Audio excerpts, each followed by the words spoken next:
Good morning mechanical एड्सम। आज हम law for engineers की इम्पोर्टेंट क्लास में 6th लेक्चर की क्लास ले रहे हैं। आज का जो हमारा टॉपिक है वो है election provision under Indian constitution. उसके अंदर हम उसके एक्ट पढ़ेंगे 324 से लेकर 329 तक के बीच में। तो जो एक्सटर्नल के अंदर जो क्वेश्चन पूछा जाता है मेनली 8 मार्क्स के अंदर, वो इस तरीके का क्वेश्चन पूछा जाता है इलेक्शन प्रोविज़न के लिए। तो जो क्वेश्चन है हमने उसी तरीके से डिज़ाइन किया है। जैसे कि क्वेश्चन है, explain the election provision under Indian constitution act 324 to 329 in brief. तो इसका आंसर देने से पहले हम लोग पहले बताएंगे इलेक्शन कमीशन है क्या। The election commission of India is the only entity that has given the authority of supervise, direct and control elections. According to Article 324, the Election Commission should comprise the Chief Election Commissioner (CEC) and other election commissioner who will be appointed by the President. Article 324 has a provision for the President to appoint the regional commissioners before each parliamentary assembly and legislative council election. However, the appointment should be given after the consulting the election commission. The chief election commissioner holds his office for tenure of 6 years and up to the age of 65 years. According to the article, the tenure of the service of the election commissioner as the regional commissioner should be determined by the president. The process of removing CEC means chief election commissioner from his office is also explained to article 324. Like a Supreme Court judge, the CEC can also be removed through impeachment by the parliament. The article also states that the removal of the election commissioner of the regional commissioner takes place only after the recommendation of CEC. The article given the president of the governor of the states and the responsibility to provide additional staff to the election commission to enable efficient discharge of the function during the election.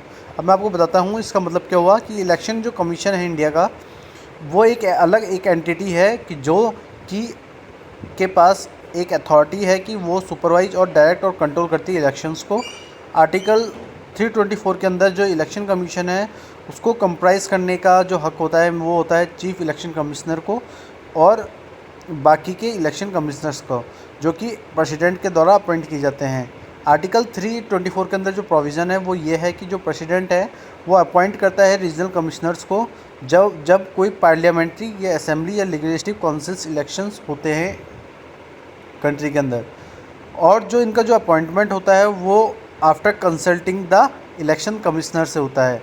जब election commissioner से जब कंसल्टेट हो जाती है इन regional commissioners के लिए, तो president उसको अप्रूवल देता है इस चीज़ की। The chief election commissioners hold his office. जो चीफ इलेक्शन कमिश्नर होता है वो अपने ऑफिस के टर्नर में 6 साल का होता है और उसकी एज 65 से अबव होनी चाहिए। और 324 आर्टिकल्स के अंदर हम ये और बता रहे हैं कि जो टेन्योर होता है सर्विस का इलेक्शन कमिश्नर्स का और रीजनल कमिश्नर का, वो डिटरमाइन किया जाता है प्रेसिडेंट के द्वारा। और जो प्रोसेस होता है उनको रिमूव करने का जो चीफ इलेक्शन ऑफिसर उसको अपने ऑफिस से, तो जो वो एक्सप्लेन किया गया है वो 324 के अंदर, आर्टिकल 324 के अंदर किया गया है। और जो सुप्रीम कोर्ट का जज जो होता है जिस तरीके से, वैसे ही जो चीफ इलेक्शन कमिश्नर है उसको हटाया जा सकता है पार्लियामेंट की इम्पीचमेंट के द्वारा, ठीक है, मीन्स की सहमति के द्वारा। अगर पार्लियामेंट में सब लोग ये चाहेंगे कि सीईसी हम नहीं रहे तो पार्लियामेंट उस सीईसी को हटा सकती है, जैसे कि सुप्रीम कोर्ट जज के टाइम पे होता है। The article also state the removal of the election commissioner और the regional commissioner takes place. जब कोई इस आर्टिकल के अंदर ये भी बताया गया है कि जब है ना इलेक्शन कमिश्नर को हटा दिया जाता है तो उसकी जगह पे रीजनल कमिश्नर उसका पद संभालता है, जो कि चीफ इलेक्शन कमिश्नर से रिकमेंडेड होता है। इस आर्टिकल के अंदर ये और बताया गया है कि जो प्रेसिडेंट और गवर्नर होते हैं किसी स्टेट के, उसके पास ये रिस्पॉन्सिबिलिटी होती है कि वो एडिशनल स्टाफ प्रोवाइड कराए इलेक्शन कमीशन को, और साथ साथ एफिशिएंट डिस्चार्ज फंक्शन, जो भी फंक्शंस हैं, जो भी कार्य किए जाते हैं इलेक्शंस के टाइम पे, वो सारे उसके अंदर एफिशिएंट तरीके से डिस्चार्ज किए जाए। आर्टिकल जो 325 है वो inclusion of names in electoral roll.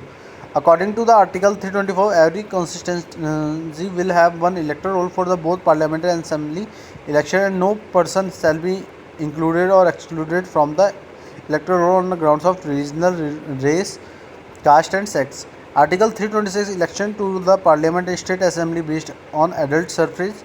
The practice of the conducting election of the parliament and state legislatures on the basis of adult suffrage in enshrined in Article 326. It further states that the every individual who is citizen of India has attended the voting is shall be entitled to be registered as a voter. The exception can happen if the person is disqualified on the ground of the non-residence and unsoundness of mind, crime or corrupt or illegal practices. जो article जो 325 है उसके अंदर जो inclusion है वो ये है कि जो इलेक्टरल रोल होता है किसी सिटीजन का इंडिया के अंदर, तो उसके नेम को किस तरीके से इन्वॉल्व किया जाता है इलेक्शंस के अंदर। तो आर्टिकल 325 के अंदर जो कंसिस्टेंसी है हमारे इलेक्टरल रोल की, वो उसके अंदर जो बोथ पार्लियामेंट्री और असेंबली इलेक्शंस होते हैं उसके अंदर जो पर्सन्स होते हैं उनको ज़्यादा ना बढ़ाया जा सकता है ना घटाया जा सकता है। इलेक्टरल रोल के अंदर किसी भी तरीके की कोई भी रीजनल रेस या कास्ट एंड सेक्स से रिलेटेड कोई भी चीज़ एक्सक्लूडेड नहीं होती है। और आर्टिकल 326 के अंदर ये भी बताया गया है कि जो इलेक्शंस हैं चाहे वो पार्लियामेंट या स्टेट असेंबलीज बेस्ड होंगे किसके, एडल्ट सफरेज की।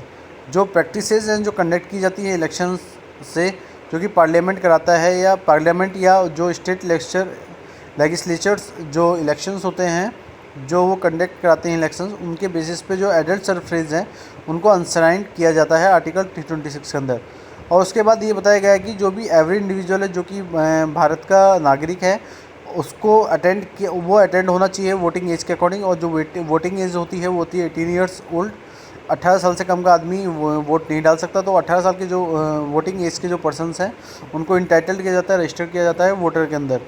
जो एक्सपेक्शन है इस कंडीशन के अंदर तो वो ये है कि जो पर्सन्स हैं जो कि डिस्क्वालीफाइड कर दिए गए हैं किसी नॉन रेजिडेंस के अकॉर्डिंग या अनसाउंडनेस ऑफ माइंड के अकॉर्डिंग या क्राइम और करप्ट और इलीगल प्रैक्टिस के अकॉर्डिंग, तो उन लोगों को डिस्क्वालीफाई कर दिया जाता है, जिसके अकॉर्डिंग वो क्या कर सकते हैं कि वो वोट नहीं दे सकते किसी भी कंट्री के अंदर।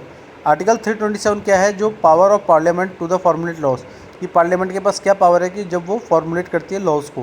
The parliament consider article 327 as an anchor of formulating any law of matters pertaining to election to either the house of the parliament and the state legislature.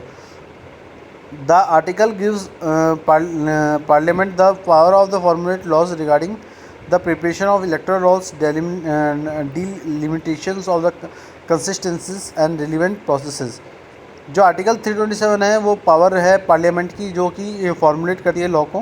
और इस पार्लियामेंट है वो कंसीडर करती है आर्टिकल 327 को कि जो भी फॉर्मुलेट या कोई भी लॉ बनाए जाएंगे इलेक्शंस के रिगार्डिंग उनको पार्लियामेंट के अंडर या स्टेट लेजिस्लेचर के अंडर बनाए जाएंगे। और इस आर्टिकल के अंदर ये बताया गया कि जो पार्लियामेंट की जो पावर होती है किसी भी लॉ को फॉर्मुलेट करने के लिए, तो उसके अंदर जो प्रिपरेशंस होती है इलेक्टोरल रोल की, ठीक है, जो भी हम इलेक्शंस करवाते हैं उनकी जो कंसिस्टेंसी है या रिलेवेंट प्रोसेस है वो जो भी है वो पार्लियामेंट के पावर के अकॉर्डिंग होना चाहिए या लॉ के अकॉर्डिंग होना चाहिए। आर्टिकल 328 क्या है, power of state legislature.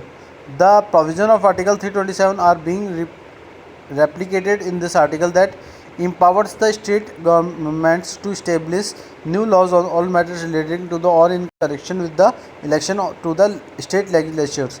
As a manifestation of the government federal structure, the Indian Constitution guarantees every state the power to make the provisions pertaining to the preparation of electoral rolls and other relevant matters. Article जो 328 है वो जो state legislatures होती हैं उनकी power का है।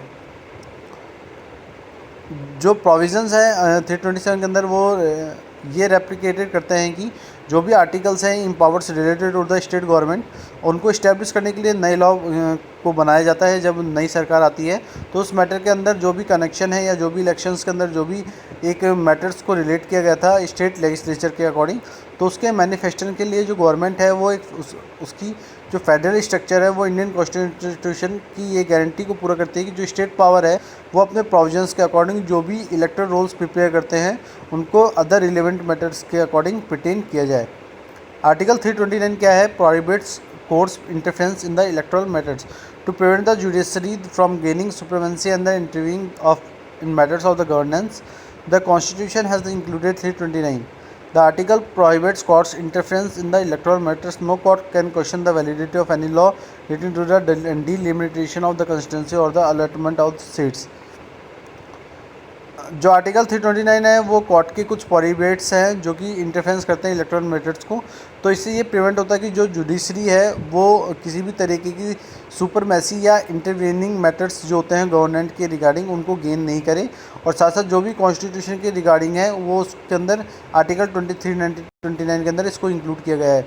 इस आर्टिकल के अंदर जो भी कोर्ट के प्रोहिबिट्स हैं, मतलब जो भी मनाही की गई चीज़ें हैं इलेक्ट्रल मैटर्स के रिगार्डिंग, उसके अंदर कोई भी क्वेश्चन जो इस इलेक्शन के रिगार्डिंग ना हो उसको कोर्ट के अंदर नहीं दिया जाता।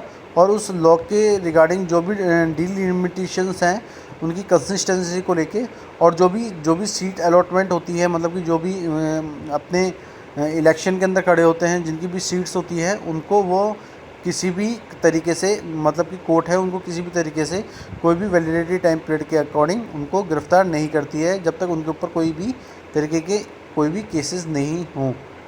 Amendment to the Indian Constitution.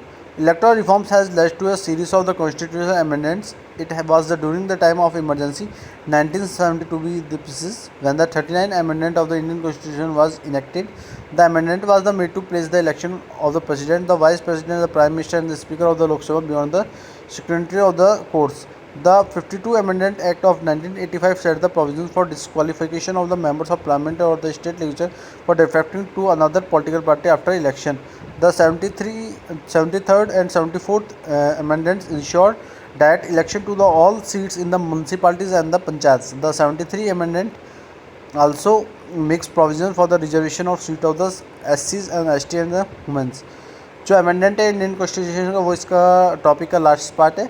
जो भी इलेक्टोरल रिफॉर्म्स होते हैं उसकी एक सीरीज़ के अंदर जो कॉन्स्टिट्यूशनल अमेंडमेंट्स हैं वो दिए गए हैं। और इस टाइम ड्यूरिंग के अंदर जब हमने ये देखा था कि जब इमरजेंसी लगी थी 1975 के अंदर, तो जो 39 अमेंडमेंट है वो इंडियन कॉन्स्टिट्यूशन के अंदर लाया गया।